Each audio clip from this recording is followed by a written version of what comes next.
the way we send money around the world is getting put on blockchain. So whether you think it's all hocus pocus or not, it's technology that's being used. So people know that and they lever up. Expanding our money supply because the Fed has been restricted. I'm going to explain that. Credit card loans, car loans, those are short-term borrowing rates, and they are low right now. Microsoft and Google came out and said, we're not going to reduce our billions of dollars of spending. Existing home sales, 4 million home sales annual rate. That's with a little drop.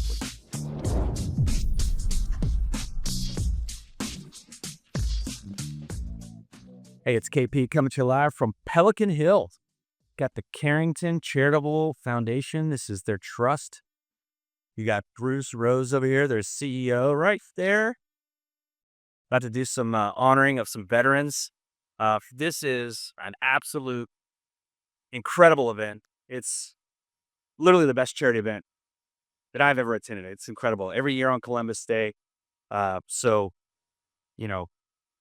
Mobility, stability, prosperity. It's unbelievable. It's, they do a great job. I know I butchered that. I know there's probably a fourth one. It's an unbelievable event, and they're about to give some love to some incredible veterans that put it on the line for us. And gosh, can't say enough about this event. Carrington obviously is a force in our business. Huge GMA issuer, servicer, EBO facilities. Great group, great event, great cause. It is October 13th. The original Friday the 13th is October 13th, where the Rosicrucians were slayed in Spain. So much blood was shed on that day during the Spanish Inquisition, which is why it's bad luck. And it's also Columbus Day and Indigenous People Day. So it's a great day in America, and it's not Friday. There was a lot of bloodshed on Friday in the markets, and I want to talk about that, and I want to talk about the government shutdown update, and get into liquidation, the flow of money, and some things that might not be talked about a lot here on LinkedIn, but I think it's worth noting. It impacts our rates, it impacts the velocity of money, our economy, GDP, all the macro stuff. So the government shutdown, we had a great Mortgage Banker Association meeting this morning. The IMB network had a call for an hour, and we got an update that the government still shut down. It's day 13, lucky 13 again. And if there are any people facing disruption other than flood, insurance being ordered, or anything going on with HUD or IRS, make sure the NBA knows about it. They are lobbying on our behalf at the Hill, and they want stories of how our business is being impeded by the shutdown. Doesn't look like much is moving. The Senate decided, okay, well, we're going to keep something moving, and they passed a different kind of bill. There's a lot of different bills. There's the One Big Beautiful Bill. There's continuing resolutions. We're in the middle of a new fiscal year as of October 1st. There's the National Defense Act. There's all these different appropriations that get done. And there was a housing bill that was tagged on as a rider by the Senate passed National Defense Act, Appropriations Act. So we'll see if that passes. It will impact our business. So keep up to date with those things, and I'll try and get more details out if I can. Other than that, government's still shut down, so we don't have data. Excuse me, the Bureau of Labor Statistics has nobody working there, except they don't want to give us a jobs report, which is fake and not right, and they make up birth-death modeling, births of businesses and deaths of businesses to offset the hundreds of thousands of jobs being lost in the household survey. So they make up a number in the establishment survey. So whatever. Stock market sells off, bonds catch a bid, rates get better. 10-year Treasury's close to 4% again. But the BLS is bringing people back because they are going to release the CPI report. It's supposed to be out this week. It's going to come out next Friday because there's a statutory requirement for the CPI to be executed, the report and the data, so Social Security can have their information for their cost of living adjustment. So they found the money to do that. So I guess this whole Doge thing is really working out. They found a way to make it work and get us some data. So we should have a CPI report next Friday, which will be important. Stock market sold off last Friday, when President Trump tweeted 100% tariff on China. And that was in response for them putting some control measures on exporting rare earth minerals. Okay, so think like lithium. It's in every battery used, like lithium ion batteries. You know, the thing they ask you every time you're at the airport, which doesn't have enough TSA staff because of the government shutdown. Don't know how they haven't pulled out all the lithium batteries I have in there, but so so then it kind of walked it back. Taco trade seems to be in full effect. Trump always chickens out is what taco stands for.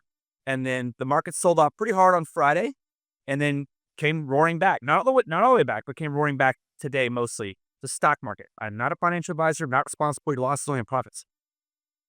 Cryptocurrency market, which is relevant, whether you think it's hocus pocus or not.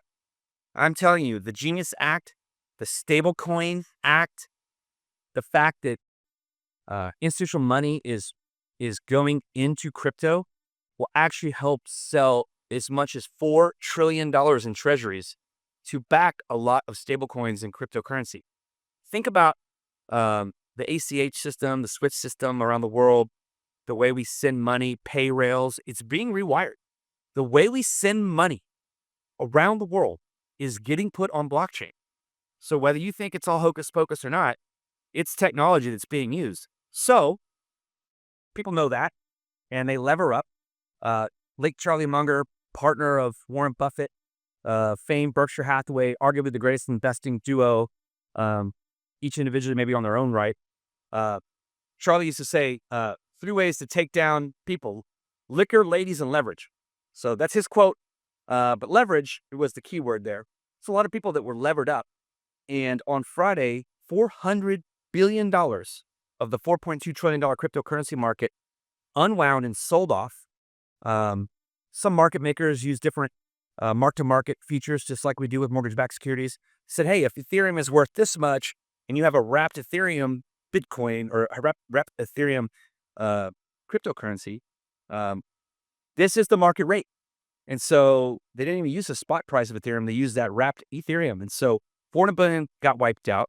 19 billion was lost in 1.3 million accounts that got closed out.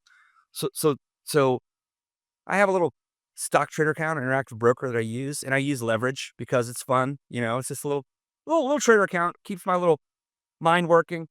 And so I got over levered in the past, and I learned that lesson. What happens is when a market has a big dislocation like that, where assets are priced low and there's no one buying and everyone's selling, if your account has a lot of leverage and the value of your stock or your mortgage-backed security or your treasury or your crypto or your house, like in '08, if these things go down and you can't afford the payment or you don't have enough money to cover that loss of the leverage, those accounts start selling off.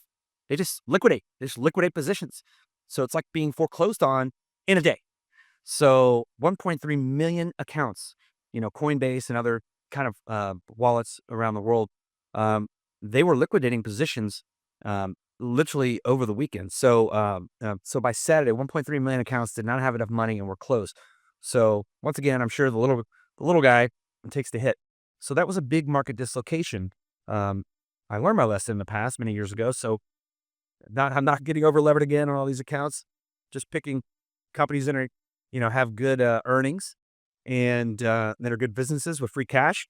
And so just a lesson learned for those that are in the market. Speaking of earnings, it's Q3 earnings season. It has begun. The big banks, money centers that kick off in earnest earnings season. Even some companies have already reported. Citibank, JP Morgan Chase, Bank of America, they all report this week. A lot of them start tomorrow. And they're going to give us a pulse on how the consumer's doing. So on one end, we have consumers that are hurt, right? That are not doing well, even though GDP is growing, but GDP is growing because we have so much data center investment. We need more power. We need OpenAI wants to put ChatGPT around the world. They need more outage. They need more compute power. They're cutting all these deals with chip makers to give them, you know, I think they just cut a deal, for example, with Broadcom, which is AVGO. They are a custom semiconductor chip maker. By the way, it's mobility stability, purpose, and prosperity. Just heard Bruce over there. Sorry about that. I left purpose out. It's a great thing for these veterans. He's about to start talking, so I have to end this in just a second. But yeah, these data centers are holding up our GDP, even if the consumer is weak, which we see from jobs reports, which we're not getting right now, which is why the 10-year treasury is so low. So lots going on, lots of flow of money. It's a little volatile right now because there's some uncertainty, especially with the government being shut down and with jobs reports not coming up. We're starting to get a little bit less data out there to see what's happening in labor and inflation. So if we're data dependent, we don't have the data, people get a little freaked out. Anyway, we'll get back to you Thursday with another update. We've got NAM coming up, National Association of Mortgage Brokers. We've got Momentum Builder, Sales Masteries in Dallas kicking off tomorrow. Hope you guys are there. More NBA Annual next week in Vegas, which is huge. And then AIM Fuse in Opryland. So we'll get back to you Thursday with another update. Gonna go listen to Bruce make me cry here and put some veterans on stage and talk about all the stuff they've gone through. What an incredible event. Hey, it's KP coming to you live from Newport Beach. Well, just finished up Last Word, Crispin commentary with Christy Sukamet, Brian View. Courtney was called into an all-hands meeting. We missed her today. We had a great discussion, lots going on, and I'll recap some of that and, give a little update on the markets, government shutdown and whatnot. Fear not, Elon is driving me. It might beep at me a little bit. Okay, so the government's still shut down. Nothing really moving there. So the majority leader of the Senate, Senator Thune, is basically trying to push together another couple other bills. Like, all right, we're going to pass some other stuff. We're here working. So we'll see what happens there. Appropriation bill. There's some stuff in there that impacts housing. So it'll be interesting to see what comes out of that. We'll get all the updates, of course, at NBA Annual. This weekend in Vegas, we have 2 trade shows back-to-back. NAM National, the National Association of Mortgage Brokers, is at Caesars starting tonight. My good friend Barry Habib is speaking to kick things off. And trade show all day, Saturday, Sunday. And, of course, NBA really kicks off at 4 o'clock when Mike Fratantoni and Marina Walsh do their magic for a couple hours. And just lots going on, lots of meetings. The vibe is good. Business is up. Rates are down. 10-year Treasury closed below 4% yesterday. I don't know if we'll get any follow through. We'll see. I always caution people to watch the 2-year Treasury. It's under 350, and that is really kind of what gives the Fed clear guidance to make at least a few more cuts. I mean, the current Fed funds rate after that 25 basis point cut is between 4 and 4.25, or 4 and 8, and we're at 350. So that's well over 50 basis points of clear room to cut. And Chair Powell said as much this week. Instead of most of the other speakers, really worried about labor. Stop talking about inflation. They're worried about labor. The most deflationary thing, yes, deflation, not inflation, is when your income goes to zero and people are losing jobs and it's harder to find a job. In our business, of course, bad economic news is good news, brings rates down. We're all very busy. Over half the loan applications were refinances. And of course, I mean, we're not in the purchase time of year. This is not the time of year when people are buying as much. But if rates stay in this range and sustainably lower for a longer period of time, it's really going to shake people loose who are looking to hunt for homes to buy when spring purchase season really kicks off kind of mid-February all the way through July. So 26, get your fix in 26. None of that doomsday crap, survive till 25, We've been thriving at 25, and 26 is going to be even better. Tariff update. China and America going at it publicly. China put some control measures on us and the world. It's saying we're only going to let so many rare earth minerals go out. We're going to do licensing and export control. So then Trump said, that's it. You guys broke our agreement that we talked about in Geneva. Here's 100% tariff on you. Market freaked out last Friday and came back to life this week. Kind of freaked out a little bit here and there. The meeting is still on between President Trump and President Xi. So we'll see what comes out of that. Should be a good one. Hamas, is now roaming freely in Gaza, killing people, but at least the hostages were freed and Israel troops pulled out. So hopefully that, there's a war that's stopped between Israel and Hamas, but now Hamas is back acting as bad actors. So we'll see what happens there. That could impact bond rates. It could, global uncertainty usually puts like a original, like a short-term flight to quality in bonds. So that could happen. President Trump is meeting with Zelensky and has had multiple calls with Putin trying to end that war. If we send Tomahawk missiles to Ukraine, that's really going to help shut down that whole, air superiority that Russia has. And so that could bring an end to that conflict. India has made an agreement with the U.S. to stop buying Russian oil. More pressure over there for peace to strength. And then hopefully after we get all this, we'll have prosperity. Like Bruce Rose, the CEO of Carrington, said Monday at the Carrington Charitable Trust, we get our veterans prosperity at the end, right? Mobility, stability, purpose, and prosperity. And we're all prospering right now in this business. Not everyone is in this country. And so lower rates helps cure a lot when it comes to prosperity. Earnings season kicked off. The banks are crushing it. I mean, absolutely crushing it. They have a ton of money. And if there's going to be a black swan event, something that comes out of nowhere, we've seen about 4-ish companies go belly up because of bad deals.